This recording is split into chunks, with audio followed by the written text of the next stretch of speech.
ನಮಸ್ಕಾರ. 18 ವರ್ಷಗಳ ಕಾಯುವಿಕೆಯ ನಂತರ 18ನೇ IPL ಆವೃತ್ತಿಯಲ್ಲಿ RCB ಕಪ್ ಅನ್ನ ತನ್ನದಾಗಿಸಿಕೊಳ್ತು. ವಿಜಯೋತ್ಸವ ನಡೀತಾ ಇದ್ದ ಸಂದರ್ಭದಲ್ಲಿ ಆ ಸಂಭ್ರಮವನ್ನ ಸಂಭ್ರಮಿಸುವುದಕ್ಕೆ ಸಾಧ್ಯವೇ ಆಗಲಿಲ್ಲ. 11 ಮಂದಿಯ ಸಾವು ಸೂತಕದ ವಾತಾವರಣವನ್ನ ಸೃಷ್ಟಿಯಾಗ್ಬಿಡ್ತು. ರೈಟ್. ಹಾಗಾದ್ರೆ ಇದಕ್ಕೆ ಕಾರಣ ಯಾರು ಈ ಜವಾಬ್ದಾರಿಯನ್ನ ತೆಗೆದುಕೊಳ್ತಾರೆ? ಇದೆಲ್ಲದರ ಬಗ್ಗೆ ಕೂಲಂಕುಷವಾಗಿ ಮಾತಾಡೋದಕ್ಕೆ ಇವತ್ತು ನಮ್ಮ ಕಾರ್ಯಕ್ರಮದಲ್ಲಿ ನಿವೃತ್ತ ಪೊಲೀಸ್ ಅಧಿಕಾರಿಯಾಗಿರುವಂತಹ ಭಾಸ್ಕರ್ ಅವರಿದ್ದಾರೆ. ಮೊದಲಿಗೆ ಅವರಿಗೆ ಕಾರ್ಯಕ್ರಮಕ್ಕೆ ಸ್ವಾಗತವನ್ನ ಕೋರೋಣ. ಸರ್, ಕಾರ್ಯಕ್ರಮಕ್ಕೆ ಸ್ವಾಗತ. ನಮಸ್ಕಾರ ಸರ್, ಚಿನ್ನಸ್ವಾಮಿ ಕ್ರೀಡಾಂಗಣದ ಈ ದುರಂತಕ್ಕೆ ಸಂಬಂಧಪಟ್ಟಂತೆ ಯಾರು ಈ ಜವಾಬ್ದಾರಿಯನ್ನ ತಗೊಳ್ತಾರೆ? ಯಾರದ್ದು ತಪ್ಪು? ಯಾರು ಕಾರ್ಯಕ್ರಮದ ಆಯೋಜಕರಿದಾರಲ್ಲ ಅವ್ರದ್ದೇ ತಪ್ಪು. ನಮ್ಮ ಮನೆಗೆ ನಿಮಗೆ ಇನ್ವೈಟ್ ಮಾಡಿ ನಿಮ್ಗೇನಾದರೂ ತೊಂದರೆ ಆದರೆ ಜವಾಬ್ದಾರಿ ಯಾರು? ಕರೆದವ್ರು ಯಾರು? ಅವರ ಜವಾಬ್ದಾರಿ. ಮತ್ತು ಕಾರ್ಯಕ್ರಮ ನಡೆಸ್ಕೊಟ್ಟಿದ್ದು ಯಾರು? ಒಂದು ವಿಧಾನಸೌಧ ಮುಂದೆ ನಡೀತು, ಇನ್ನೊಂದು ಚಿನ್ನಸ್ವಾಮಿ ಸ್ಟೇಡಿಯಂ ಒಳಗೆ ನಡೆದಿದೆ. ಏನಾದರೂ ಸಾಮಾನ್ಯವೇ ಆಯಿತಾ? ಚಿನ್ನಸ್ವಾಮಿ, RCB, KSA ಮತ್ತು ಸರ್ಕಾರದ ಜೊತೆ ನೀವೊಂದು ಕಾರ್ಯಕ್ರಮ ಅಲ್ಲಿ ಮಾಡ್ಕೊಳ್ಳಿ, ನಾವು ಇಲ್ಲಿ ಮಾಡ್ಕೊಳ್ತೀವಿ, ಅದೆಲ್ಲ ತನಿಖೆ ಒಳಗೆ ಬರಲಿ. ಇವರು ಅವ್ರದ್ದಂತಾರೆ, ಅವರು ಇವ್ರದ್ದಂತಾರೆ. ನಾವು ಪರ್ಮಿಷನ್ಗೆ ಬರೆದ್ವಿ, ನೀವು ಉತ್ತರನೇ ಕೊಟ್ಟಿಲ್ಲ, ಸೊ ಅದಕ್ಕೆ ನಾವು ಮುಂದುವರ್ಸ್ಕೊಂಡು ಹೋದ್ವಿ ಅಂತ RCBನವರು ಹೇಳ್ತಾರೆ. ಮತ್ತು ಸ್ವತಃ ಮುಖ್ಯಮಂತ್ರಿನೇ ಹೇಳ್ತಾರೆ ಈ ಕಾರ್ಯಕ್ರಮ ವಿಧಾನಸೌಧ ಮುಂದೆ ಏನೇನೋ ಆಗಿಲ್ಲ, ಅಲ್ಲಿ KSA ನಡೀತು ಅಂತ. KSA ತಮಿಳ್ನಾಡಲ್ಲಿದೆಯಾ ಅಥವಾ ಕೇರಳದಲ್ಲಿದೆಯಾ? ಅದು ಕರ್ನಾಟಕದಲ್ಲಿದೆ. ಮುಖ್ಯ ರೂವಾರಿ ಯಾರು ಈ ಕಾರ್ಯಕ್ರಮ ನಡೆಸೋದ್ರಲ್ಲಿ? ಪ್ಲೇಯರ್ಸ್ಗೆಲ್ಲ 24 ಗಂಟೆ ಒಳಗೆ ಕರೆದವ್ರು ಯಾರು? ಅವರೇ ಅದಕ್ಕೆ ಉತ್ತರ ಕೊಡಬೇಕು. ಪೊಲೀಸ್ ಅಧಿಕಾರಿಗಳ ಅಮಾನತು ಸರಿಯಾದ ನಿರ್ಧಾರನ? ಪೊಲೀಸ್ ಅಧಿಕಾರಿಗಳಿಗೆ ಅಮಾನತ್ ಮಾಡೋದು ಏನು ಹೊಸ ವಿಷಯ ಅಲ್ಲ. ಭಾಳ ಸರ್ತಿ ಅಮಾನತ್ ಆಗಿದ್ದಾರೆ, ಹಿರಿಯ ಅಧಿಕಾರಿಗಳು ಕೂಡ ಅಮಾನತ್ ಆಗಿದ್ದಾರೆ. ಮತ್ತು ಅಮಾನತ್ ಮಾಡೋಕ್ಕಿಂತ ಮುಂಚೆ ನಾವು ತುಂಬ ಯೋಚನೆ ಮಾಡಿಬಿಟ್ಟು ಅಮಾನತ್ ಮಾಡ್ತೀವಿ ನಾವು. ಅಮಾನತ್ ಮಾಡುವಾಗ ಅವ್ರಿಗೆ ಒಂದು ಪ್ರಿಲಿಮಿನರಿ ಎಂಕ್ವೈರಿ ಆಗಬೇಕು. KCDP ರೂಲ್ಸ್ ಅಂತಾರೆ, Karnataka state police departmental rules ಅಂತಾರೆ. ಒಂದು ಪ್ರಿಲಿಮಿನರಿ ಎಂಕ್ವೈರಿ ಆಗಬೇಕು, ತದನಂತರ ಮಾಡ್ತಾರೆ. ಇದರಲ್ಲಿ ಯಾವುದೇ ಕಾರಣವಿಲ್ಲದೆ ದಿಢೀರಂತ ಏನು ಬಂದೂಕ್ ತಗೊಂಡು ಡಾಮ್ ಅಂತ ಹೊಡೆದಂಗೆ ಅಧಿಕಾರ ಚಲ ಸಸ್ಪೆಂಡ್ ಮಾಡೋ ಅಧಿಕಾರ ನಿಮ್ಗಿದೆ, ಬಟ್ ಕ್ರಮಬದ್ಧವಾಗಿ ಮಾಡಬೇಕಾಗಿರೋದು ನಿಮ್ಮ ಜವಾಬ್ದಾರಿ. ನಿಮ್ಮ ಅಧಿಕಾರ ತೋರಿಸಿದ್ರ, ಬಟ್ ಕ್ರಮಬದ್ಧವಾಗಿ ಮಾಡಿದಾರೋ ಇಲ್ವೋ? ಅದು ಏಕಾಏಕಿಯಾಗಿ ಇಷ್ಟು ಜನ ಅಧಿಕಾರಿಗಳಿಗೆ. ಮತ್ತು ನಾನು ಹೇಳ್ತಾ ಹೋಗ್ತೀನಿ ನಿಮಗೆ ಮುಂದೆ, ಯಾಕಂದರೆ ಪೊಲೀಸ್ ಕಮಿಷನರ್ ಕೇವಲ ಒಂದು ಸರ್ಕಾರಿ ನೌಕರಲ್ಲ, ಅವನು ಸರ್ಕಾರ ನಡೆಸೋದ್ರಲ್ಲಿ ಒಬ್ಬ ಪಾತ್ರಧಾರಿ. ಅವನು ಎಷ್ಟೋ ಡಿಸಿಷನ್ಸ್ ಏನು ಸರ್ಕಾರದ ಮಟ್ಟದಲ್ಲಿ ನಡೆಯುತ್ತಲ್ಲ, 4 ಗೋಡೆ ಮಧ್ಯದಲ್ಲೇ, ಅದರ ಬಗ್ಗೆ ಆತನಿಗೆ ಅರಿವಿರುತ್ತೆ, ಆತನ ಅಭಿಪ್ರಾಯ ಪಡ್ಕೊಳ್ತಾರೆ. ಮತ್ತು ಹೆಚ್ಚು ಕಡಿಮೆ ಆದರೆ ಅದಕ್ಕೆ ಯಾವ ರೀತಿ ನಿಭಾಯಿಸಬೇಕು ಅಂತ ಕೂಡ ಅವ್ರ ಮೇಲೆ ಇರುತ್ತೆ. ಮತ್ತು ಅಧೀನದಲ್ಲಿರೋ ಅಧಿಕಾರಿಗಳು ಕರ್ತವ್ಯದಲ್ಲಿ ಏನಾದರೂ ಲೋಪದೋಷಗಳು ಕಂಡು ಬಂತು, ಹೆಚ್ಚು ಕಡಿಮೆ ಆಯಿತು, ಆವಾಗ ಮಾಧ್ಯಮದಿಂದ ಅವ್ರಿಗೆ ಹೆಂಗೆ ರಕ್ಷಿಸೋದು, ಅವ್ರಿಗೆ ಇವ್ರಿಗೆ ವಿಪಕ್ಷದಿಂದ ಹೆಂಗೆ ರಕ್ಷಿಸೋದು, ಸಾರ್ವಜನಿಕರ ಗುರಿಗಳಿಂದ ಹೆಂಗೆ ರಕ್ಷಿಸೋದು ಅಂತ ಪೊಲೀಸ್ ಕಮಿಷನರ್ದು ದೊಡ್ಡ ಪಾತ್ರ ಇರುತ್ತೆ. ಮತ್ತು ಪೊಲೀಸ್ ಕಮಿಷನರ್ ಏನು ಮುಖ್ಯಮಂತ್ರಿಗಳ ಹತ್ರ ಹೋಗಿ ಹೇಳ್ತಾರಲ್ಲ, 99.99% ಮುಖ್ಯಮಂತ್ರಿ ಯಾವಾಗಲೂ ಒಪ್ಕೊಳ್ತಾರೆ. ಯಾಕಂದರೆ ಆತನ ಮೇಲೆ ಒಂದು ಟ್ರಸ್ಟ್ ಇರುತ್ತೆ. ಕರೆಕ್ಟ್. ಇವನು ಲಿಟ್ರಲಿ ಪೊಲೀಸ್ ಕಮಿಷನರ್, ನಮ್ಮ ಪೊಲೀಸ್ ಇಲಾಖೆ ಒಳಗೆ ನಾವು ತಮಾಷೆ ಮಾಡ್ಕೊಳ್ತೇವೆ, ಈ DGP ಮತ್ತು ಪೊಲೀಸ್ ಕಮಿಷನರ್ ಇದಾರಲ್ಲ, ಇದೊಂಥರ ಕ್ಯಾಬಿನೆಟ್ ರೀಷಬಲ್ ಮಂತ್ರಿಗಳಿದ್ದಂಗೆ ಅಂತ ಅವರು. ಇನ್ಫ್ಯಾಕ್ಟ್ ಮಂತ್ರಿಗಳಿಗೆ ಬೇಕಾದರೆ ಮುಖ್ಯಮಂತ್ರಿ ಇಲ್ಲ ಹೋಗಿ ಮಾಡಲ್ಲ ಅಂತ. ಬಟ್ ಪೊಲೀಸ್ ಕಮಿಷನರ್ ಅಡ್ವೈಸ್ ಇದಲ್ಲ, ನಾವು ಸುಮ್ಮನೆ ಹೋಗಿ ಅಡ್ವೈಸ್ ಕೊಡೋಕ್ಕೆ ಹೋಗಲ್ಲ, ಕೇಳೋ ಭಾಗ ಮಾತ್ರ ಕೊಡ್ತೀವಿ ಅಷ್ಟೇ. ಬೇರೆಯವ್ರ ಥರ ಹೋಗ್ಬಿಟ್ಟು ಹಂಗೆ ಬೇಕು ಹಂಗೆ ಮಾಡಿ ಹಿಂಗೆ ಮಾಡಿ ಅಂತ ಕೇಳೋಕ್ಕೆ ಹೋಗೋದ. ಸೊ ಅಂಥದ್ರಲ್ಲಿ ಈ ರೀತಿ ಮಾಡೋದು ಏನು ಮಾಡಿದಾರಲ್ಲ, ಸಿಸ್ಟಮ್ಗೆ ಒಂಥರ ಡಿಸ್ಟ್ರಾಯ್ ಮಾಡೋಕ್ಕೆ ಮಾಡಿದ್ದಾರೆ. ಪೊಲೀಸ್ ಕಮಿಷನರ್ ಇದಲ್ಲ, ಒಂದು ರೀತಿಯ ಆಲದ ಮರ ಇದ್ದಂಗೆ ಈ ಇಲಾಖೆ ಒಳಗೆ. ಆ ಆಲದ ಮರದಲ್ಲಿ ಜಾಯಿಂಟ್ ಕಮಿಷನರು ಮತ್ತು additional commissioner, ACP, DCP, inspector, constable, ಅವರು ಇಂಟೆಲಿಜೆನ್ಸು, ಅವರು ಎಲ್ಲರೂ ಅದರಲ್ಲಿ ಇರ್ತಾರೆ. ಒಂದು ಆಲದ ಮರದಲ್ಲಿ ಹೆಂಗೆ ಪ್ರಾಣಿಗಳಿದ್ದಂಗೆ ಇರ್ತಾರೆ. ಆ ಆಲದ ಮರ ಯಾವ ರೀತಿ ಎಲ್ರಿಗೂ ರಕ್ಷಣೆ ಕೊಟ್ಟು ಇಟ್ಕೊಂಡಿರ್ತಾರಲ್ಲ, ಅದೇ ರೀತಿಯಾಗಿ ಪೊಲೀಸ್ ಕಮಿಷನರ್ ಎಲ್ಲರಿಗೂ ಒಂದು ರೀತಿಯ ಅಭಯ ಹಸ್ತ, ರಕ್ಷಣೆ ಕೊಟ್ಟು ಇಟ್ಕೊಂಡಿರ್ತಾರೆ. ಏನೋ ಒಂದು ದೊಡ್ಡ ತಪ್ಪಾಗೋಗ್ಬಿಟ್ಟಿರುತ್ತೆ, ಲಾಕಪ್ ಡೆತ್ ಆಗೋಗ್ಬಿಟ್ಟಿರುತ್ತೆ, ಅಲ್ಲಿಗೆ ಯಾರೋ ಎಲ್ಲೋ ಸಿಕ್ಕಾಕೊಂಡ್ಬಿಟ್ಟಿರ್ತಾರೆ, ಅಲ್ಲಿಗೆ ಏನೋ ಒಂದು ಮರ್ಡರ್ ಆಗೋಗ್ಬಿಟ್ಟಿರುತ್ತೆ, ಅಲ್ಲಿಗೆ ಅಧ್ವಾನ ಆಗೋದು, ಸೀರಿಯಲ್ ಮರ್ಡರ್ ಆಗೋದು, ಅವ್ರಿಗೆಲ್ಲ ರಕ್ಷಣೆ ಮಾಡೋರು ಯಾರು? ಡೋಂಟ್ ವರಿ, ನಾನು ಇದನ್ನು ಮಾತಾಡ್ತೀನಿ ಅಂತ ಹೋಗಾಯ್ತು, ನಿನ್ನ ಕೆಲಸ. ಅವ್ರಿಗೆ ಆ ಕೆಳಗಡೆ ಇರೋರಿಗೆ ಅಧಿಕ ಪನಿಷ್ಮೆಂಟ್ ಕೊಡೋ ಪವರ್ಸ್ ಇದಲ್ಲ ಪೊಲೀಸ್ ಕಮಿಷನರ್ ಹತ್ರ ಇರುತ್ತೆ. ನೀವು ಪೊಲೀಸ್ ಕಮಿಷನರ್, ಅದು ಆಲದ ಮರ, ನೀವು ಆಲದ ಮರನ ಕಡ್ದಾಕ್ಬಿಟ್ರೆ ನೀವು, ನಾವು ಯಾರಿಗೆ ನಂಬೋದು? ನಾನು DCP ಕೆಲಸ ಮಾಡಿದ್ದೀನಿ, ತಪ್ಪುಗಳಾದರೆ ನಾವು ಕಮಿಷನರ್ ಹತ್ರ ಹೋಗಿ, ಸರ್ ಇದು ತಪ್ಪಾಗಿದೆ ಸರ್, ಇದು ಆಯಿತು, ಆಯಿತು, ಯು ಡೋಂಟ್ ವರಿ, ನಾನು ನೋಡ್ತೀನಿ, ಅಲ್ಲಿ ಟೇಕ್ ಕೇರ್ ಅಂತ ಮುಖ್ಯಮಂತ್ರಿ ಹತ್ರ ಹೋಗ್ಬಿಟ್ಟು ಹ್ಯಾಂಡಲ್ ಮಾಡ್ಕೊ. ಕೆಲವು ಸರ್ತಿ ಹಿಂದಿನ ಕಾಲದಲ್ಲೆಲ್ಲ ಫೈರಿಂಗಲ್ಲೆಲ್ಲ ಅವರು ಪೊಲೀಸ್ ಕಮಿಷನರ್ ಲೆವೆಲಲ್ಲೇ ಅವ್ರು ಹ್ಯಾಂಡಲ್ ಮಾಡೋರು. ಈಗ ನೀವು ಪೊಲೀಸ್ ಕಮಿಷನರ್ಗೆ ನೀವು ಮುಗಿಸ್ಬಿಟ್ಟಿದ್ದೀರ ಅಂದರೆ ಅದೇನು ಸಿಬ್ಬಂದಿ ಯಾರಿಗೆ ನಂಬ್ತಾರೆ ಹೇಳಿ? ಕೋರ್ಟು ನಮ್ಮ ವಿರುದ್ಧ, ಮಾಧ್ಯಮ ನಮ್ಮ ವಿರುದ್ಧ, ಸೋಷಿಯಲ್ ಮೀಡಿಯಾ ನಮ್ಮ ವಿರುದ್ಧ, ಜನ ನಮ್ಮ ವಿರುದ್ಧ. ಅಂಥ ಸಮಯದಲ್ಲಿ ನಮಗೆ ನೋಡಿಕೊಂಡು ನಮ್ಮ ಕಷ್ಟಗಳನ್ನು ಕೇಳೋನೊಬ್ಬ ಇದ್ದ, ಅವನಿಗೂ ನೀವು ಮುಗಿಸ್ಬಿಟ್ರೆ ಅನಾಥ ಮಾಡಾಕ್ಬಿಟ್ಟಿದ್ದೀರಾ ಇಲಾಖೆಗೆ. ಖಂಡಿತ ಖಂಡಿತ ಅನಾಥ ಮಾಡಾಕ್ಬಿಟ್ಟಿದ್ದೀರಾ. ಅದರ್ವೈಸ್ ನಾನು ಇಷ್ಟು ರೊಚ್ಚಕ್ಕೆ ಎದ್ದೇಳ್ತಾ ಇರಲಿಲ್ಲ. ನೋಡಿ, 63ನೇ ಇಸ್ವಿಲಿ ಬೆಂಗಳೂರು ಮಹಾನಗರದಲ್ಲಿ ಪೊಲೀಸ್ ಕಮಿಷನರ್ ವ್ಯವಸ್ಥೆ ಶುರುವಾಯಿತು. ಇವಾಗ ನಾವು 2025 ಒಳಗೆ ಇದ್ದೀವಿ. 62 ವರ್ಷ ಆಯಿತು ಪೊಲೀಸ್ ಕಮಿಷನರ್ ಸ್ಥಾಪನೆ ಆಗಿ. ಯಾವ ಸಮಯದಲ್ಲಿ ಯಾವ ಪೊಲೀಸ್ ಕಮಿಷನರ್ ಜೊತೆ ಒರ್ಟಾಗೋ ಮಾತಾಡಿಲ್ಲ, ಅಷ್ಟು ಗೌರವದಿಂದ. ಇವ್ರಿಗೆ ಎಷ್ಟು ಒರ್ಟಾಗೆ ಅವಮಾನ ಮಾಡೋದು, ಯಾರು ಹೋಗ್ಬಿಟ್ಟು ಸಸ್ಪೆಂಡ್ ಮಾಡ್ತಾರೆ. 66 ವರ್ಷದ ಒಂದು ಹುದ್ದೆ. ಇವತ್ತಿನ ಜನ ಪೊಲೀಸ್ ಕಮಿಷನರ್ ಹೆಂಗಂದರೆ, ನೀವು ನ್ಯೂಯಾರ್ಕ್ ಪೊಲೀಸ್ ಕಮಿಷನರ್ ತೊಗೊಳ್ಳಿ, London police commissioner, they're all ಏನಂತೀರಿ ನೀವು, ದೇಶ ನಡೆಸೋರವರು, ರಾಜ್ಯ ದೇಶ ನಡೆಸೋರವರು. ಮತ್ತು ವ್ಯವಸ್ಥಿತವಾಗಿ ನಾವು ನಿನ್ನೆ ಚುನಾವಣೆ ಆಗಿಬಿಟ್ಟೆ ನಾವು ಇವತ್ತು ಪೊಲೀಸ್ ಕಮಿಷನರ್ ಬಂದಿಲ್ಲ. Exactly sir.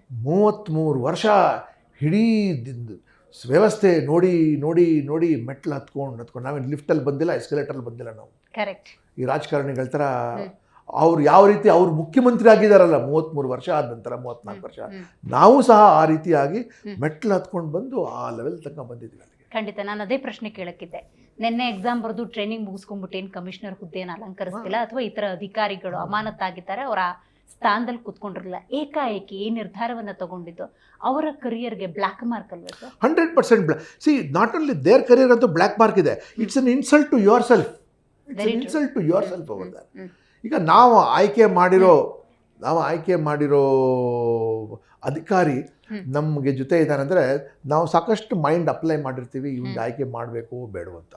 ಸೊ ಅಂಥದ್ರಲ್ಲಿ ಆಯಿತು, ಅಷ್ಟು ತಿಂಗಳ ಅಸಮಾಧಾನ ಆಗೋಗ್ಬಿಟ್ಟಿದೆ. ಕೆಲವು ಸರ್ತಿ ಆಗಿದೆ miscommunication between government and police commissioner. ಅಂಥದ್ರಲ್ಲಿ ಕೂಡ ಹೋಗ್ಲಿ ಬಿಡಪ್ಪ, ಏಕಾಏಕಿ ತೆಗಿಯೋಕೆ ಹೋಗೋದು ಬೇಡ, ಸರಿಯಾಗಿ ಸಮಯ ನೋಡಿ ಆಮೇಲೆ ತೆಗಿಯೋಣ, ಸ್ವಲ್ಪ ದಿನಗಳಾಗಲಿ, ಆಮೇಲೆ ರೂಟೀನಾಗಿ ತೆಗೆದಂಗೆ ಕಾಣಿಸ್ಬೇಕು ಅಂತ. ಆ ರೀತಿ ಪ್ರೊಸೀಜರ್ ಆಗಿ ಈ ರೀತಿ ಹೋಗ್ಬಿಟ್ಟು ಶೂಟ್ ಮಾಡಿಬಿಟ್ಟು ಅವ್ರಿಗೆ ಅಡಿಷನಲ್ ಕಮಿಷನರ್ಗೆ, DCPಗೆ ಇದೇನು ಧೈರ್ಯ ಸಂಕಟ. ಕೆಲವರು ಈ ಕಾಂಗ್ರೆಸ್ಸಿಗೆ ಮುಟ್ಟಾಳರು ನೋಡಿ, ನಮ್ಮ ಸಿದ್ದರಾಮಯ್ಯನಿಗೆ ಎಷ್ಟು ಧೈರ್ಯ ಇದೆ, ಎಷ್ಟು ಜನ, ಎಷ್ಟು ಬೋಲ್ಡ್ ಡಿಸಿಷನ್ ತಗ. ಮೂರ್ಖ ಇಡಿಯಾಟಿಕ್ ಡಿಸಿಷನ್ ಇದು, foolish decision. Who has advised it? ಆಯಿತು, ರಾಜಕೀಯ ಆಯಾಮದಲ್ಲೇ ನೋಡೋಣ. ಯಾವುದೇ ನಿರ್ಧಾರವನ್ನು ಪಾಲಿಟಿಕ್ಸ್ ಏನು ಹೇಳಲಿಲ್ಲ ಮೇಡಮ್. ನಾನೊಬ್ಬ BJP ಇದ್ರು, I am only defending the institution of police commissioner. ಇವತ್ತು ವಿಪಕ್ಷಗಳ ವಾದವನ್ನು ಗಮನಿಸಿ ನಾನೊಂದು ಪ್ರಶ್ನೆಯನ್ನ ಕೇಳ್ತಾ ಇದ್ದೀನಿ.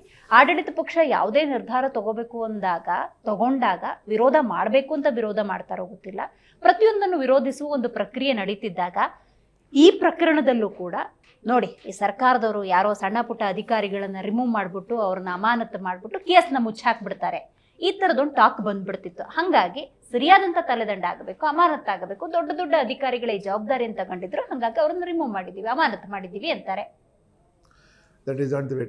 ಅವರು ಸರ್ಕಾರ ನಡೆಸಬೇಕಾಗಿರೋದು ಅವ್ರ ವಿವೇಚನೆ ಮುಖಾಂತರ ಹೊರತು, ವಿಪಕ್ಷ ಹೇಳಿದಾಗ ಸರ್ಕಾರ ನಡೆಸೋದು. ವಿಪಕ್ಷಗಳು ಟೀಕೆ ಸ್ವೀಕಾರ ಮಾಡಿಬಿಟ್ಟು ನಡೆಸಬೇಕು ಹೊರತು, ವಿಪಕ್ಷದವ್ರು ಹಂಗೆ ಹೇಳಿದ್ದಾರೆ, ಮಾಧ್ಯಮದವ್ರು ಹಂಗೆ ಹೇಳಿದ್ದಾರೆ, ಮತ್ತೆ ಸೋಷಿಯಲ್ ಮೀಡಿಯಾ ಒಳಗೆ ಹಂಗೆ ಬಂದಿದೆ ಅಂದ್ಬಿಟ್ಟಲ್ಲ.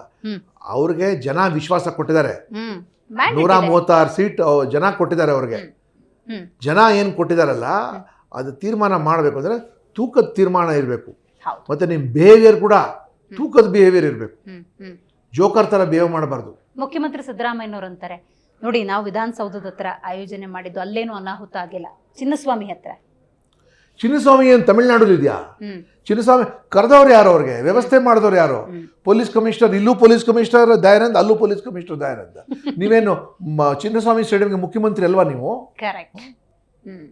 ಹಂಗೆಲ್ಲ ಐ ಡೋಂಟ್ ನೋ ಯಾರು ಅವ್ರಿಗೇನು ಮಿಸ್ಲೀಡ್ ಮಾಡ್ತಾ ಇದ್ದಾರಾ ಅಥವಾ ಅವರಾಗೆ ಏನಾದರೂ ಮಾನಸಿಕ ಸಂತುಲನ ಕಳ್ಕೊಂಡಿದ್ದಾರಾ ಅಥವಾ ಯಾಕೆ ಹೆಂಗೆ ಮಾತಾಡ್ತಿದ್ದಾರೆ, ಯಾಕೆ ತಪ್ಪ ಮೇಲೆ ತಪ್ಪು ಅವ್ರು ಮಾಡ್ತಾರೆ? ನನಗೆ I know Siddaramaiah very well. I have work under Siddaramaiah between 2017-18 ಮೊದಲೇ. ಏನೋ ಸಿಟ್ಟು ಮಾಡ್ಕೊಳ್ಳೋರು, ಕೋಪ ಮಾಡ್ಕೊಳ್ಳೋರು, ಬಟ್ ಡಿಸಿಷನ್ ಮಾತ್ರ ಕರೆಕ್ಟಾಗಿ ತಗೊಳ್ಳೋರು. ಬಟ್ ಯಾಕೆ ಈ ರೀತಿ ಡಿಸಿಷನ್ಸ್ ತಗೊಳ್ತಾ ಇದ್ದಾರೆ ಅಂತ ನನಗೆ ಆಶ್ಚರ್ಯ ಆಗ್ತಾ ಇದೆ. ಸರ್, KSA ಹೇಳುತ್ತೆ ಸ್ಟೇಡಿಯಂ ಒಳಗೇನು ಅನಾಹುತ ಆಗಿಲ್ಲ, ಹೊರಗಾಗಿರೋದು ಅದು government responsibility. Stadium gate open ಮಾಡೋದು ಕ್ಲೋಸ್ ಮಾಡೋ ಜವಾಬ್ದಾರಿ ಯಾರು? ಇಟ್ಸ್ KSA ಏನೋ. ಮತ್ತೆ ಪೊಲೀಸ್ ಇಲಾಖೆಗೆ ಗೊತ್ತೂ ಇಲ್ಲ ಯಾವ ಗೇಟ್ ಓಪನ್ ಮಾಡ್ತಾರೆ, ಯಾವ ಗೇಟ್ ಓಪನ್ ಮಾಡಲ್ಲ ಅಂತ. ನೋಡಿ, there are 7 agencies involve: government, police department, BCCI, ಮತ್ತೆ IPL, KSCA, DNA, ಪ್ಲಸ್ ಈ ಗೌರ್ಮೆಂಟ್ ಅಂದ ತಕ್ಷಣ chief secretary will come into picture, home secretary will come into picture. ಇಂಥ ಒಂದು ಬೃಹತ್ ಪ್ರಮಾಣದಲ್ಲಿ ನಾವು ಒಂದು ಕಾರ್ಯಕ್ರಮ ಆಯೋಜನೆ ಮಾಡ್ತಾ ಇದ್ದೀವಿ ಅಂದರೆ ಸಾಮಾನ್ಯವಾಗಿ ಚೀಫ್ ಸೆಕ್ರೆಟರಿ ಲೆವೆಲಲ್ಲಿ ಎಲ್ಲ ಇಲಾಖೆದವ್ರು ಕರೆಸ್ಬಿಟ್ಟು ಮೀಟಿಂಗ್ ಮಾಡ್ತಾರೆ. ಆ ಮೀಟಿಂಗ್ ಆಯ್ತಾ? ಆಗಿಲ್ಲ. ಒಬ್ಬರೊಬ್ಬರು ಮಾತಾಡಬೇಕೋ? ಮಾತಾಡಲಿಲ್ಲ. ಮಾಡ್ರಿ, ನಾನು ನೋಡ್ಕೊ ಸರ್, ಆಗಲ್ಲ ಸರ್, ಭಾಳ ಕಷ್ಟ ಆಗತ್ತೆ, ಟೈಮ್ ಇಲ್ಲ, ಮಾಡಿರಿ ನೋಡೋಣ ಏನಾಗತ್ತೆ ಅಂತ. ಅದೇನು ಸಂತೇನ ಅದು ಮಾಡೋಕ್ಕೆ? 11 ಜನ ಪ್ರಾಣ ಕಳ್ಕೊಂಡಿದ್ದಾರೆ. ನೀವೇನೋ ಮಾನ ಮರ್ಯಾದೆ ಇದ್ದೀನಿ, ಆಮೇಲೆ ಕೂತ್ಕೊಂಡು ನೀವು ಅಳ್ತಿರಲ್ಲ, ಆಮೇಲೆ ಒಪ್ಕೊಳ್ತಿರಲ್ಲ ಅಂತ. ಎಲ್ಲ ಸೆಲ್ಫಿ ತಗೊಂಡಾಯ್ತು, ಮೀಡಿಯಾ ಒಳಗೆ ಹೇಳಾಯಿತು, ಕಪ್ ಹಿಡ್ಕೊಂಡು ಮುತ್ತು ಕೊಟ್ಟಾಯಿತು, ಕಪ್ಗೆ, ಪ್ಲೇಯರ್ಗೆ ಮೇಲೆ ಹೆಗಲ್ ಎಲ್ಲ ಆದ ನಂತರ ಸತ್ತ ನಂತರ ಈಗ ಅಳೋದೇನು ಬಂತು? ಎಲ್ಲ ಮುಗೀತಲ್ಲ. ಅದೆಲ್ಲ ಯೋಚನೆ ಮಾಡಬೇಕು. ಅದಕ್ಕೆ ತಾನೇ ಕನ್ನಡಿಗರು ನಿಮಗೆ ವಿಶ್ವಾಸ ಕೊಟ್ಟು 136 ಸೀಟ್ ಕೊಟ್ಟು ನಿಮಗೆ ಜವಾಬ್ದಾರಸ್ಥರಾಗಿ ಸರ್ಕಾರ ನಡೆಸ್ತೀರ ಅಂತ ಹೇಳಿದ್ರೆ ಯಾರೋ ಜೋಕರ್ಗಳ ಥರ ಹಂಗೆ ಮಾಡ್ತಾರ? ಪೈಲಟ್ ಎಸ್ಕಾಟ್ ಇರೋವಂಥ ಒಂದು ಹುದ್ದೆ ಅಲಂಕರಿಸಿರುವಂಥ ಉಪಮುಖ್ಯಮಂತ್ರಿ RCB ಫ್ಲ್ಯಾಗ್ ತಗೊಂಡು ಕಾರಲ್ಲಿ, ಸರ್ಕಾರಿ ಕಾರಲ್ಲಿ ಹಿಂಗೆ ಮಾಡ್ಕೊಳ್ತಾ ಹೋದರೆ, ಆಫ್ಟರ್ ಆಲ್ RCB ಯಾರು? ಒಂದು ಹರಾಜು ಹಾಕಿರೋ, ಹರಾಜಲ್ಲಿ ಕೊಂಡ್ಕೊಂಡಿರೋ ಒಂದು ಪ್ರೈವೇಟ್ ಕ್ಲಬ್ ಅದು. ಅದು ಕರ್ನಾಟಕ ರಾಜ್ಯ ಪಡೆ ಅಲ್ಲ, ಟೀಮ್ ಅಲ್ಲ. ಏನೋ ಕರ್ನಾಟಕ ರಾಜ್ಯ ಟೀಮ್, ಕರ್ನಾಟಕ ರಾಜ್ಯದ volleyball team, football team, swimming team ಗೆದ್ಕೊಂಬಂದ್ರೆ ಆಯ್ತು ಮಾಡಿ. ಆಯ್ತು, ನ್ಯಾಷನಲ್ ಟೀಮ್ ಇದ್ರೆ ಏನೋ ಇಂಡಿಯನ್ ಟೀಮ್ ಗೆದ್ಕೊಂಬಂದ್ರೆ ಇಡೀ ಭಾರತದ ಟೀಮ್. ಇದು ಯಾವ ಒಂದು ಕಮರ್ಷಿಯಲ್ ಟೀಮ್ ಇದು? ಈ ಕಮರ್ಷಿಯಲ್ ಟೀಮ್ ಅವ್ರ ಪಾರ್ಟಿ ಮಾಡ್ಕೊಳ್ಳೋದು ಬೇಕೋ ಹೊರತು ಸರ್ಕಾರಕ್ಕೆ ಏನು ಕೆಲಸ ಇದೆ ಅಲ್ಲಿಗೆ? ಹಾಗಾದ್ರೆ ಸರ್ಕಾರ ಮೈಲೇಜ್ ತಗೊಳಕ್ ಹೋಯ್ತಾ? ಇದರ ರಾಜಕೀಯ ಲಾಭ ಏನೋ ನಾವು ಬಹಳ ಯೂತ್ಫುಲ್ ಆಗಿದ್ದೀವಿ, ನಾವು ಟಿ ಶರ್ಟ್ ಹಾಕೊಂಡ್ಬಿಟ್ಟು, ಬಾವುಟ ಇಟ್ಕೊಂಡ್ಬಿಟ್ಟು, ನಾನು ತುಂಬ ಯೂತ್ ನಾನು ಅಂತ ಎಲ್ಲ ವಯಸ್ಸಾಗಿ ಹಣ್ಣು ಮುದುಕರಾಗಿದ್ದಾರೆ, ತಲೆ ಒಳಗೆ ಎಲ್ಲ ಹಳೆ ಕೆಟ್ಟ ವಿಚಾರಗಳು ಇಟ್ಕೊಂಡು ನಾವು ಬರೀ ಯುವಕರ ಜೊತೆ ಗುರುತಿಸ್ಕೋಬೇಕು, ನಾವು ಮೈಲೇಜ್ ತಗೋಬೇಕು, ಪಬ್ಲಿಸಿಟಿ ತಗೊಂಡ್ಬಿಡ್ಬೇಕು. ಇವರೇನ RCB ಟೀಮ್ಗೇನು ಸರ್ಕಾರ ಏನು ದುಡ್ಡು ಹಾಕಿದಾರಾ ಅಥವಾ ಕಾಂಗ್ರೆಸ್ ಅವ್ರೇನು ದುಡ್ಡು ಕೊಟ್ಟಿದ್ದಾರಾ ಅಥವಾ ಸೆಲೆಕ್ಟ್ ಮಾಡಿದಾರಾ, ಪ್ರಾಕ್ಟೀಸ್ ಮಾಡಿಸಿದಾರಾ ಅಥವಾ ಸಪೋರ್ಟರ್ಸ್ ಕೊಟ್ಟು ಕಳಿಸಿದಾರಾ, ಗೆಲ್ಸಿದಾರ ಅಲ್ಲಿಗೆ? ಮತ್ತೆ ಅವ್ರು ಬಂದಿದ್ದಾರೆ ಅಲ್ಲಿಗೆ. ಆ ಟೀಮಲ್ಲಿ ಇರೋ 2 ಕನ್ನಡಿಗರಿದ್ದಾರೆ, ಆಯಿತು, ಅವ್ರು ಕಷ್ಟಪಟ್ಟು ಅಲ್ಲಿ ಸೆಲೆಕ್ಟ್ ಆಗಿ, ದಟ್ಸ್ ಎ ಪ್ರೈವೇಟ್ ಅಫೇರ್. ಇವ್ರು ಯಾಕೆ ಹೋಗ್ಬಿಟ್ಟು ಅಲ್ಲಿ 24 ಗಂಟೆ ಒಳಗೆ ಮಾಡಬೇಕು? ಅದೇ ಮುಂಬೈ ಇಂಡಿಯನ್ಸ್ ಗೆದ್ದಿದ್ದಾರೆ, ಕೋಲ್ಕತ್ತಾ ನೈಟ್ ರೈಡರ್ಸ್ ಅಲ್ಲಿ ಗೆದ್ದಿರೋದು, ಚೆನ್ನೈ ಸೂಪರ್ ಕಿಂಗ್ ಗೆದ್ದಿದ್ದಾರೆ ಅಲ್ಲಿಗೆ, ಮತ್ತೆ ಪಂಜಾಬ್ 11 ಇದಲ್ಲ ಅದು ಅವರು ಗೆದ್ದ ನಂತರ ಒಂದು 2 ಡೇಸ್ ಆದ ನಂತರ ಅವ್ರು ಮಾಡ್ತಾರೆ. ಇಲ್ಲ ಪ್ಲೇಯರ್ಸ್ ಹೇಳಿದ್ರಿಂದ ನಾವು ಲಂಡನ್ಗೆ ಹೋಗಬೇಕು ಇಮಿಡಿಯೇಟ್. ಅಂದರೆ ಕೊಣ್ಕೊಂಡಿದ್ದ ಪ್ಲೇಯರ್ಸು ನೀವು ಹೇಳೋದು ಮಾತು ಕೇಳ್ಬಿಟ್ಟು ಅವ್ರ ಮಾತು ಕಟ್ಕೊಂಡು ನೀವು 11 ಜನಕ್ಕೆ ಬಲಿ ಹಾಕಿದಿರಲ್ಲ. ಇವತ್ತಿನ ದಿನ ಮುಖ್ಯಮಂತ್ರಿ, ಉಪಮುಖ್ಯಮಂತ್ರಿ, ಗೃಹ ಸಚಿವರು ತಲೆ ತೆಗೆಸ್ಕೊಂಡು ಓಡಾಡೋ ಸ್ಥಿತಿ ಬಂದಿದ್ದಲ್ಲ. ಏನು ಉತ್ತರ ಕೊಡ್ತೀರಿ ಜನರಿಗೆ ನೀವು? ಅಂದರೆ ಇಷ್ಟು ವೀಕ್ ಆಗಿದ್ದೀವಿ ಅಥವಾ ಇಷ್ಟು ನಾವು ನಮ್ಮ ಅಡ್ಮಿನಿಸ್ಟ್ರೇಷನ್ ಫಾಲ್ತು ಆಗಿದೆ. ಯಾವನೊಬ್ಬ ಕ್ರಿಕೆಟ್ ಪ್ಲೇಯರ್ ಹೇಳ್ದ ಅಂದ ತಕ್ಷಣ ಅವ್ನು ಮಾತು ಕಟ್ಕೊಂಡು ತರಾತುರಿಲಿ ಮಾಡಿ ಪೊಲೀಸ್ ಕಮಿಷನರ್ಗೂ ಸಸ್ಪೆಂಡ್ ಮಾಡಿ, ಅವ್ನು ಸಸ್ಪೆಂಡ್ ಮಾಡಿ, ಅವ್ನಿಗೆ ಟ್ರಾನ್ಸ್ಫರ್ ಮಾಡಿ ಮಾಡಬೇಕು ಅಂದರೆ ತಪ್ಪ ಮೇಲೆ ತಪ್ಪು ಮಾಡ್ತಾರೆ. ಫಸ್ಟ್ ತಪ್ಪಾದ ಆಯ್ತಲ್ಲ, ಸುಮ್ಮನೆ ಇದ್ಬಿಟ್ಟಿದ್ರೆ ಎವ್ರಿಥಿಂಗ್. ಯಾಕೆ ಇಷ್ಟೊಂದು ಓವರ್ ಆಕ್ಟಿವಿಟಿ ತೋರಿಸ್ತಾ ಇದ್ದಾರೆ ಇವರು? Right, got it sir. Sir, ಅವತ್ತಿನ ದೃಶ್ಯಾವಳಿಯನ್ನು ಈಗಲೂ ಕೂಡ ನಾವು ಗಮನಿಸ್ತಾ ಹೋದರೆ ಅಲ್ಲಿದ್ದಂಥ ಅಷ್ಟು ಪೊಲೀಸರು ಒಂದೊಂದು ಮಗುವಿನ ರಕ್ಷಣೆ, ಹೆಣ್ಮಕ್ಳ ರಕ್ಷಣೆಯಲ್ಲಿ ನಿಂತ್ಕೊಂಡಿದ್ರು, ಎತ್ಕೊಂಡು ಹೋಗ್ತಿದ್ರು. ಅಲ್ಲಿ ಯಾರ್ದೋ ಜನರ ಸಹಾಯ ತಗೊಂಡ್ರು, ಅವ್ರು ಪ್ರತಿಯೊಬ್ಬರನ್ನ ಉಳಿಸೋ ಪ್ರಯತ್ನ ಮಾಡ್ತಿದ್ರು. ಮತ್ತೆ ಪೊಲೀಸರೇ ಬಲಿಪಶು ಆದ್ರಲ್ಲ ಸರ್. ನೋಡಿ ಮೇಡಮ್, ಪೊಲೀಸ್ ಅಂತ ಒಂದು ಕಾರ್ಯಕ್ರಮಕ್ಕೆ ಪ್ರಿಪೇರ್ ಮಾಡಬೇಕು ಅಂದ್ರೆ ನಾವು ತುಂಬ ಎಲಾಬರೇಟ್ ಪ್ರಿಪರೇಷನ್ ಮಾಡಬೇಕು. ನಿಮಗೆ ಜ್ಞಾಪಕ ಇರ್ಬೋದು, ಈ 2020ನೇ ಇಸ್ವಿಲಿ CINRC ಸಮಯದಲ್ಲಿ ನಾನು ಬ್ಯಾಂಗ್ಳೂರ್ ಸಿಟಿ ಪೊಲೀಸ್ ಕಮಿಷನರ್ ಆಗಿದ್ದೆ. ಈ ಖುದ್ದು ಸಾಬ್ ದರ್ಗಾ ಹತ್ರ ಅಲ್ಪಸಂಖ್ಯಾತರ ಜನ CINRC ವಿರುದ್ಧವಾಗಿ ಅವರು ಒಂದು ಮೆರವಣಿಗೆ ಮಾಡಿದ್ರು. 2.25 ಲಕ್ಷ ಜನ ಬಂದರು. All of them are Muslims. And it was ಏನಂತೀರಿ ನೀವು, ಪೆಟ್ರೋಲ್ ವಾಸ್ ಫ್ಲೋಯಿಂಗ್ ಥರ ಹಂಗಿತ್ತು.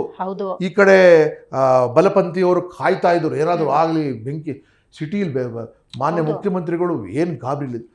I am trained, I have got a team of 18,000 people. ನಾನು ಮೀಟಿಂಗ್ ಕರೆಸ್ಬಿಟ್ಟು ನಾನು ಅವ್ರಿಗೆ ಹೇಳಿದೆ, ನೀವು ರಾಷ್ಟ್ರಧ್ವಜ ತೊಗೊಂಡು ಹೋಗ್ಬೇಕು, ಕಂಡೀಷನ್ಸ್ ಹಾಕಬೇಕು ಅವ್ರಿಗೆ.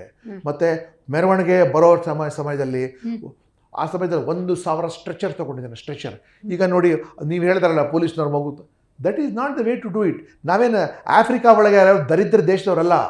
V are 4th largest economy. 4th largest economy ಅಂದರೆ ಹಾಗೆ ಬೇವ್ ಕೂಡ ಮಾಡಬೇಕು. ಆಂಬ್ಯುಲೆನ್ಸ್ ಬರೋಕ್ಕೆ ಜಾಗ ಇರಲಿಲ್ಲ ಅಲ್ಲಿ. ಆಂಬ್ಯುಲೆನ್ಸ್ ಇಟ್ಕೊಂಡ್ರೆ ತಾನೆ, ಒಂದು 10 ಆಂಬ್ಯುಲೆನ್ಸ್ ಇಟ್ಕೊಂಡಿದ್ದಾರೆ ಇವರು. ಅದು ಕೂಡ ಕಾಲಲ್ಲಿ ಅವನು ಫೋನ್ ಮಾಡಿದ್ರೆ ಸಿಗೋ ಅವ್ನು ಬರಕ ಆಂಬ್ಯುಲೆನ್ಸ್ ಎಲ್ಲಿದೆ. Positioning of the ambulance is also important. ಮತ್ತು ರೋಪ್ಸ್, ಹಗ್ಗ ಇಟ್ಕೊಂಡಿರಬೇಕು. ರೋಪ್ ಪಾರ್ಟಿ ಅಂತ ಇರ್ತಾರೆ, ಗ್ಲೌಸ್ ಎಲ್ಲ ಹಾಕ್ಕೊಂಡಿರ್ತಾರೆ ಅಲ್ಲಿಗೆ. ಮತ್ತು ಬೌಸರ್ ಇರ್ತಾರೆ, ನೀರಿನ ಬೌಸರ್. ಜಾಸ್ತಿ ಜನ ಆದರೆ ನೀರು ಹೊಡಿತೀವಿ ಅವ್ರಿಗೆ, ಚಿದರ್ಸಕ್ಕೆ ನಾವು ನೀರು ಹೊಡಿತೀವಿ ನಾವು ಅಲ್ಲಿಗೆ. ಸೊ ಇದೆಲ್ಲ.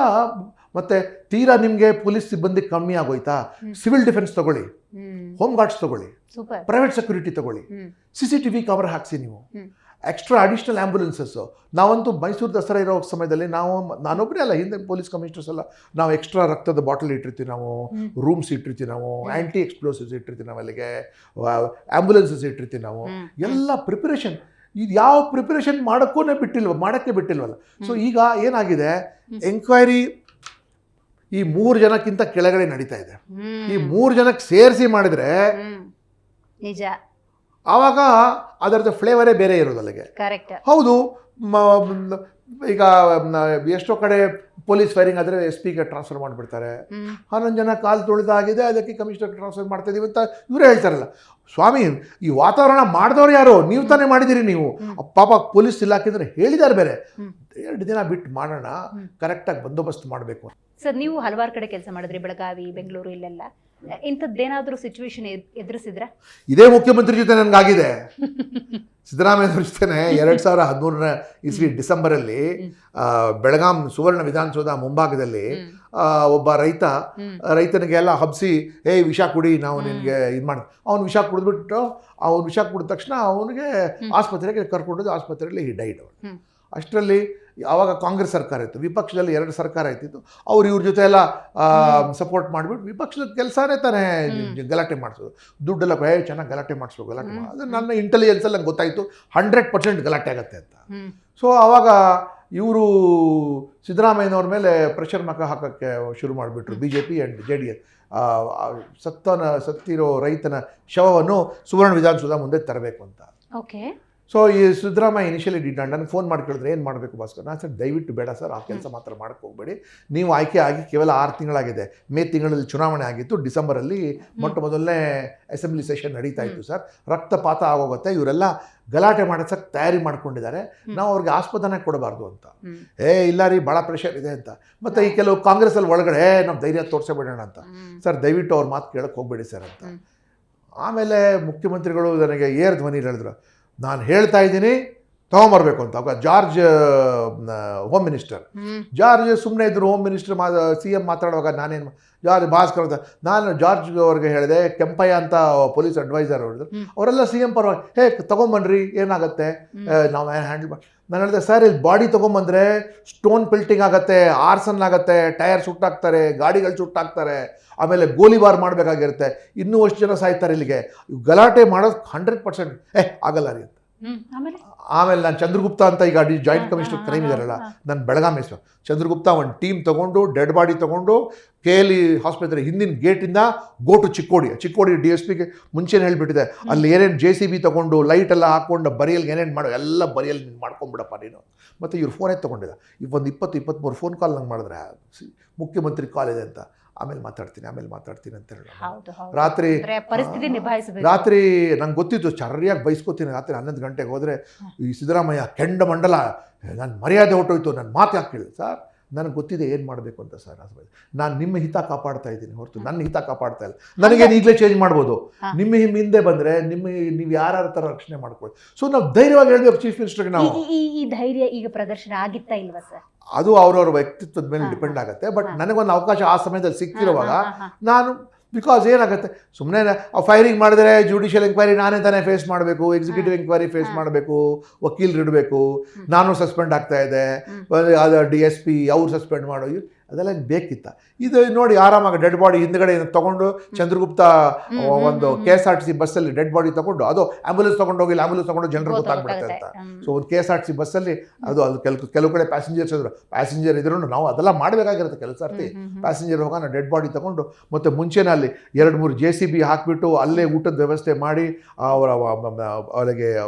ಅವ್ರಿಗೆ ಏನು ಬರಿಯಲ್ ಮಾಡೋ ಏನೇನು ವ್ಯವಸ್ಥೆ ಮಾಡಿ ಅಲ್ಲಿ, ಮತ್ತು ಯಾರು ಬರಿಯಲ್ ಮಾಡಿಸ್ಬೇಕು ಆ ಪೂಜಾರಿಗಳಿಗೆ, ಅವ್ರಿಗೆ ಫ್ಯಾಮಿಲಿ ಮೆಂಬರ್ಸ್ ಅವರೆಲ್ಲ ಎಲ್ಲರಿಗೂ ಹಾಕಿಸಿ ರಾತ್ರಿ ನಾವು ಬರಿಯಲ್ ಕೂಡ ಮುಗಿಸಿ ನಾವು. ಸರ್, ಒಂದು ಕುತೂಹಲ, ಜನಕ್ಕೂ ಕುತೂಹಲ ಖಂಡಿತ ಇರುತ್ತೆ. ಈ ಅಧಿಕಾರಿ ವರ್ಗನ ಹೇಳದಷ್ಟು ಮಾಡು, ನನ್ನ ಮರ್ಯಾದೆ ಪ್ರಶ್ನೆ ಇದಾಗಬೇಕು, ಈ ಥರ ತಾಕೀತಿರುತ್ತೆ. ಒಬ್ಬ ಮುಟ್ಟಾಳ ಮಂತ್ರಿ ಮಾತ್ರ ನಂಗೆ ಮಾತಾಡ್ತಾರೆ ಹೊರತು ಬುದ್ಧಿವಂತ ಯಾರೋ ಮಾತಾಡಲ್ಲ. ಬುದ್ಧಿವಂತ ನೋಡಿ, we have all worked under such respectable people. V worked under SM Krishna ಜೊತೆ ಕೆಲಸ ಮಾಡಿದ್ದೀವಿ. ಏನು ಮಾಡ್ಬೇಕ್ರಿ, ವಾಟ್ ಶುಡ್ ಬಿ ಡನ್ ಅಂತ ಕೇಳೋರಿಗೆ. ನಾನು ಅವಾಗ ಬೆಂಗಳೂರು ರೂರಲ್ SP ಆಗಿದೆ. ನಾನು ವಿಟ್ಲೇನಹಳ್ಳಿ ಗಲಾಟೆ ಆಯಿತು ಆ ಸಮಯದಲ್ಲಿ. ಏನು ಟೆಂಪರ್ಸ್ ಆರ್ ರನ್ನಿಂಗ್ ಹೈ ಆಗ್ತಾನೆ. ದೇವೇಗೌಡರು ದೆಹಲಿಯಿಂದ ವಾಪಸ್ ಬಂದಿದ್ರು. He was also looking for political relevance. BJP wanted to do something. ಆ ಸಮಯದಲ್ಲಿ ಯಾವ ಅನಾಹುತ ಕೂಡ ಆಗ್ಬೋದಾಗಿತ್ತು ನನಗೆ. ಆ ಸಮಯದಲ್ಲಿ ಆ ಫೋನ್ ಕಾಲಲ್ಲಿ ಇನ್ಕಮಿಂಗು ದುಡ್ಡು ಆಗೋದು, ಔಟ್ಗೋಯಿಂಗು ದುಡ್ಡು ಆಗೋದು, ಮತ್ತು ಚಾರ್ಜ್ ಮಾಡ್ಕೊಳ್ಳೋದು ನೋಕಿಯಾ ಫೋನ್ ಇಟ್ಟು ಅಂಥದ್ರಲ್ಲಿ ಮಾತಾಡಿಬಿಟ್ಟು you take good decision Bhaskara, will back you ಅಂತ. ಸರ್, ಈ ಪ್ರಕರಣದಲ್ಲಿ DNA ಏನು ಇವೆಂಟ್ ಮ್ಯಾನೇಜ್ಮೆಂಟ್ ಗ್ರೂಪ್ಗೆ ಸಂಬಂಧಪಟ್ಟಂತಹ ಅದರಲ್ಲಿ ಯಾರಿದ್ದಾರೆ, ಮ್ಯಾನೇಜರ್ ಆರ್ ಮಾಲೀಕರು ಯಾರಿದ್ದಾರೆ, ಅವರು ಮಾಜಿ ಮುಖ್ಯಮಂತ್ರಿಗಳ ಕುಟುಂಬಕ್ಕೆ ಸಂಬಂಧಪಟ್ಟವರು, ಅವ್ರ ಮೊಮ್ಮಗ. ಅಂದರೆ ಈ ದೊಡ್ಡವರೇ ಇರೋದ್ರಿಂದಾಗಿ ಪ್ರಕರಣವನ್ನು ಅಲ್ಲೇ ಮುಚ್ಚಾಕೋ ಪ್ರಯತ್ನಗಳಾಗ್ತವೆ. CIDಗೆಲ್ಲ ಕೊಟ್ಟಿದ್ದಾರಲ್ಲ, what is their conviction rate, ಯಾರಿಗಾದ್ರೂ ಜೈಲು ಕಳಿಸಿದ್ದಾರೆ. ಯಾವುದಾದ್ರೂ ಒಂದು ಇದು ತನಿಖೆ, ಸ್ಫೂರ್ತಿ ತನಿಖೆ ಅಂತಾರಲ್ಲ, ಅದಕ್ಕೆ ಒಂದು ಹಿಂದೆ ಪವರ್ ಇರುತ್ತೆ. ಆ್ಯಕ್ಚುಲಿ ಕಾನ್ಸ್ಟಿಟ್ಯೂಷನಲ್ ಪವರ್ ಇರಬೇಕು.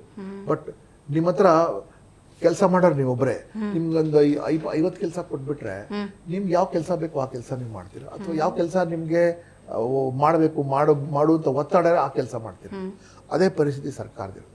ಅದ ದರ್ಶನ್ ಇನ್ವೆಸ್ಟಿಗೇಷನ್ ಆಯ್ತಲ್ಲ, because chief minister was interested that Darshan should be behind bars. ಕರೆಕ್ಟಾಗಿ ಪೊಲೀಸ್ ಇಲಾಖೆಗೆ ಇಂಟರ್ಫಿಯರ್ ಮಾಡಲಾರ್ದೆ ಅಲ್ಲೂ ಕೂಡ ಕಾಂಪ್ರಮೈಸ್ ಆಗ್ಬಿಟ್ರೆ ಅಲ್ಲೂ ಅದು ಬಿದ್ದೋಗ್ಬಿಟ್ರೆ. Because they wanted that case to be investigated properly, it was investigated properly. Otherwise black mark ಆಗ್ತದೆ. Otherwise ಅದು ಕೂಡ ಮುಚ್ಚಿಟ್ಬಿಟ್ಟು ಮಳೆ ಎಲ್ಲ ಮುಗೀತು ಅಂತ ಅಲ್ಲಿಗೆ close ಆಗ್ಬಿಡು. Media was also behind that case. Correct. Because so both media and chief minister were personally interested in that case should be. ಅಲ್ಲ, ಅನ್ಯಾಯ ಮಾಡಬೇಕಾಗಿಲ್ಲ, ತನಿಖೆ ಮಾಡಿದ್ರೆ ಸಾಕು ಅಷ್ಟೇ. ಕರೆಕ್ಟ್ ತನಿಖೆ ಮಾಡಿದ್ರೆ ಸಾಕು. ರೈಟ್.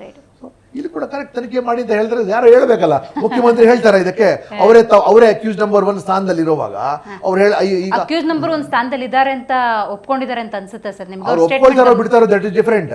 11 ಜನ ಸಾವು ಆಗಿರೋದು ರಕ್ತ ಯಾರ ಕೈ ಮೇಲಿದೆ? ಅವ್ರ ಕೈ ಮೇಲೆ ತಾನೇ ಇದೆ.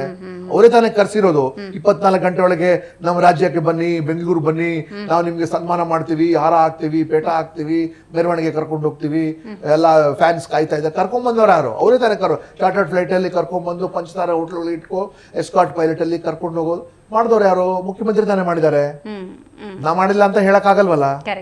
ಅವ್ರಾಗೇನ್ ಬಂದು ವಿಧಾನಸೌಧ ಮೆಟ್ಲು ಹತ್ಬಿಟ್ಟು ಮೆಟ್ಲ ಮೇಲೆ ಅವ್ರು ಹೋಗಿ ಕೂತ್ಕೊಂಡು ಅವ್ರು ಕರ್ಸಿ ಸನ್ಮಾನ ಇವ್ರು ತಾನೇ ಮಾಡಿಸಿರೋದಲ್ಲಿಗೆ ಮೇಲೆ ಕ್ರಮ ಆಗಲಿ. ಮತ್ತೆ ಈಗಾಗಲೇ ನಮ್ಮ ರಾಜ್ಯಾಧ್ಯಕ್ಷರು ಮತ್ತೆ ನಮ್ಮ LOP ಕೌನ್ಸಿಲ್ ಮತ್ತೆ LOP ಅಸೆಂಬ್ಲಿ ಬಹಿರಂಗವಾಗಿ ಮುಖ್ಯಮಂತ್ರಿಗಳು, ಉಪಮುಖ್ಯಮಂತ್ರಿಗಳು, ಗೃಹ ಸಚಿವರನ್ನು ನೇರವಾಗಿ ಅವರು ಹೊಣೆಗಾರ ಅಂತ ಹೇಳಿದಾರಲ್ಲ. ರೈಟ್ ಸರ್, ಇವತ್ತಿನ ಕಾರ್ಯಕ್ರಮದಲ್ಲಿ ನೀವು ಭಾಗಿಯಾಗಿ ಸರ್ ಒಂದು ಕ್ಲಾರಿಟಿಯನ್ನು ಕೊಟ್ರಿ. ಯಾಕಂತ ಹೇಳಿದ್ರೆ ಯಾರು ಹೊಣೆಗಾರರು ಅನ್ನೋದ್ರ ಬಗ್ಗೆನೇ ಜನಕ್ಕೆ confusion. 100% it is the chief minister A1, accused number 1, accused number 2 deputy chief minister A2, accused number 3 home minister. ಈ 3 ಜನ ಸೇರಿ ಬೇರೆಯವ್ರಿಗೆ ಅಕ್ಯೂಸ್ ಬೇಕಾದ್ರೆ ಯಾರಿಗಾದ್ರೂ ಚೀಫ್ ಸೆಕ್ರೆಟರಿಗಾದ್ರೂ ಮಾಡಲಿ, DGPಗಾದ್ರೂ ಮಾಡಲಿ, ಇನ್ಸ್ಪೆಕ್ಟರ್ಗಾದ್ರೂ ಮಾಡಲಿ, ಅವ್ರಿಗಾದ್ರೂ ಮಾಡಲಿ, these people are the accuse. ನಾನು ಕಾರಣ ನಿಮ್ಗೆ ಆಗಲೇ ಹೇಳಿದೆ, ಇದೇನು ಸ್ಟೇಟ್ ಟೀಮ್ ಅಲ್ಲ, ರಾಷ್ಟ್ರದ ಟೀಮ್ ಅಲ್ಲ, ಖಾಸಗಿ ಟೀಮ್ ಅಂತ sir. Right sir, thank you so much sir ಕಾರ್ಯಕ್ರಮದಲ್ಲಿ ಭಾಗಿಯಾಗಿದ್ದಕ್ಕಾಗಿ. ಸೊ ನೋಡಿದ್ರದ ವೀಕ್ಷಕರೇ, ಇವತ್ತಿನ ನಮ್ಮ ಕಾರ್ಯಕ್ರಮದಲ್ಲಿ ನಿವೃತ್ತ ಪೊಲೀಸ್ ಅಧಿಕಾರಿ ಹಾಗೇನೇ ರಾಜಕೀಯ ಮುಖಂಡರಾಗಿರುವಂತಹ ಭಾಸ್ಕರ್ ಅವರು ಭಾಗಿಯಾಗಿದ್ದರು. ಬಹಳ ಮುಖ್ಯವಾಗಿ ಒಂದಷ್ಟು ಗೊಂದಲಗಳಿತ್ತು, ಅದನ್ನು ಪರಿಹರಿಸುವಂತಹ ಕೆಲಸವನ್ನು ಮಾಡಿದ್ದಾರೆ. ಆಗಬಾರ್ದಾಗಿತ್ತು ಅಂತಹ ಒಂದು ದುರ್ಘಟನೆ ನಡೆದು ಹೋಗ್ಬಿಟ್ಟಿದೆ. 11 ಮಂದಿಯ ಸಾವು ಸಂಭವಿಸಿದೆ. ಇಂತಹ ಸಂದರ್ಭದಲ್ಲಿ ಒಂದು ನಿಷ್ಪಕ್ಷಪಾತವಾದಂತಹ ಪ್ರಾಮಾಣಿಕ ತನಿಖೆ ಅನ್ನೋದಾಗಬೇಕು. ಆ ನಿಟ್ಟಿನಲ್ಲಿ ಸರ್ಕಾರದ ಮೇಲೆ ಒತ್ತಡ ಇದೆ, ಪ್ರತಿಪಕ್ಷಗಳು ಆ ಜವಾಬ್ದಾರಿಯನ್ನು ತಗೊಂಡಿದ್ದಾವೆ. ಒಂದು ತಾರ್ಕಿಕ ಅಂತ್ಯ ಅನ್ನೋದು ಸಿಗುತ್ತಾ ಅನ್ನೋದನ್ನು ಕಾದು ನೋಡೋಣ ಅಂತ ಹೇಳ್ತಾ ಇವತ್ತಿನ ಕಾರ್ಯಕ್ರಮವನ್ನು ಮುಗಿಸೋಣ. ನೋಡ್ತಾ ಇರಿ ಜಿ ಕನ್ನಡ ನ್ಯೂಸ್, ಸತ್ಯವೇ ಸುದ್ದಿಯ ಜೀವಾಳ.